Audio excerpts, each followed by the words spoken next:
an educator, as a blogger, Feedly it has really changed the way I take in information.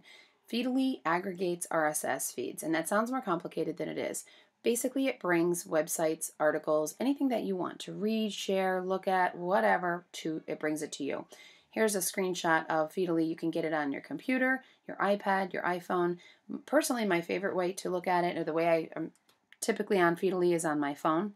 I like the way it's organized, and that's usually when I have time. I'm sitting at the bus stop, I look at Feedly.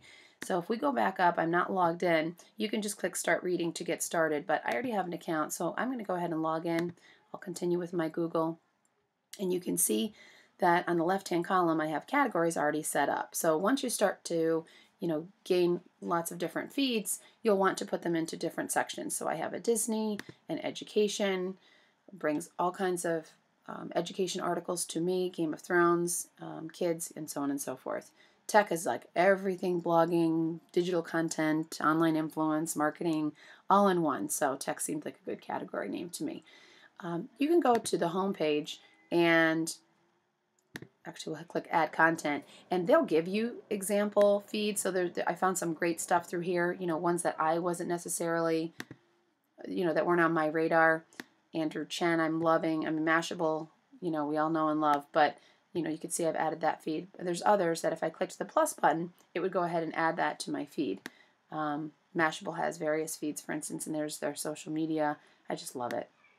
So you can go ahead and look through some of their suggestions and their popular feeds.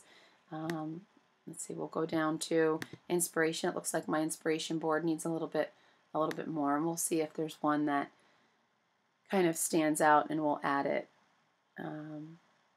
The inspiration board for me, there's TED. Let's go ahead and add that.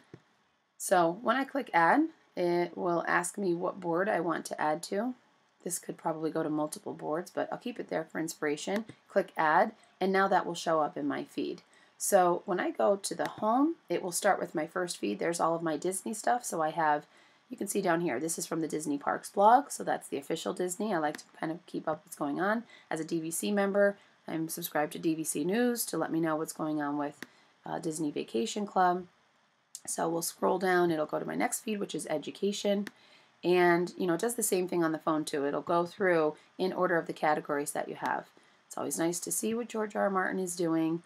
And I can also just look at a particular category of feed. So there's all of my Disney stories and so on and so forth. So if you find something that you like on your phone or on the website, this morning, for instance, I saw a pin with math videos.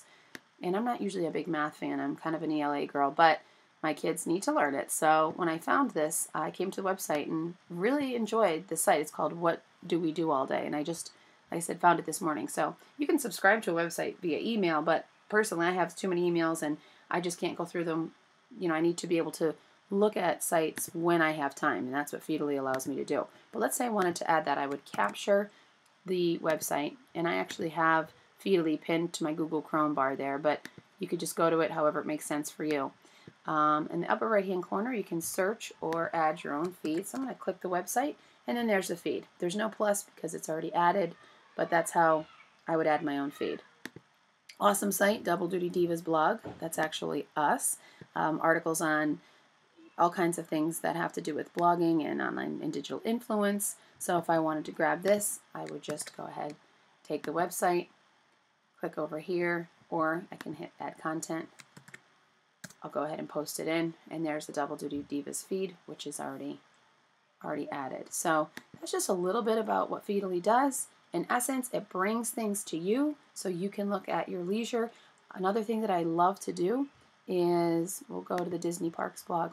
As a blogger, I am always trying to put out interesting content to my readers, to my Twitter followers, and so on and so forth. So if I find something particularly interesting, I'll just go ahead and I do this a lot on my phone. I'll click tweet, and then I can just go ahead and add it. See if my followers might like this. Weekly recap. Not following Feedly. We'll go ahead and do that. And it's a great way to share quality content that you've kind of filtered through, but somebody else really did that work for you. So it's great. I love it, and for lots of different ways. Let's go ahead and add maybe a great education article here. Let's see. Inquiry in the Arts Classroom. That does sound important. Oh, and you can, by the way, if you click mark above articles as read, and I do this a lot on my phone too, if I don't see anything that catches my eye, once you hit that, it will kind of give you all new articles. So let's find a good one here. I don't want to just share anything. This looks like it's supportive of teachers. I always like that. So we'll click on that. I can share it in lots of different ways. We're going to share with my Google Plus readers. And there we go. I can add a comment and click share. I'm not going to add a comment for time's sake, but it's a great way to share with your followers. So hope you've enjoyed. Start using Feedly. I promise you'll love it. And thanks for watching.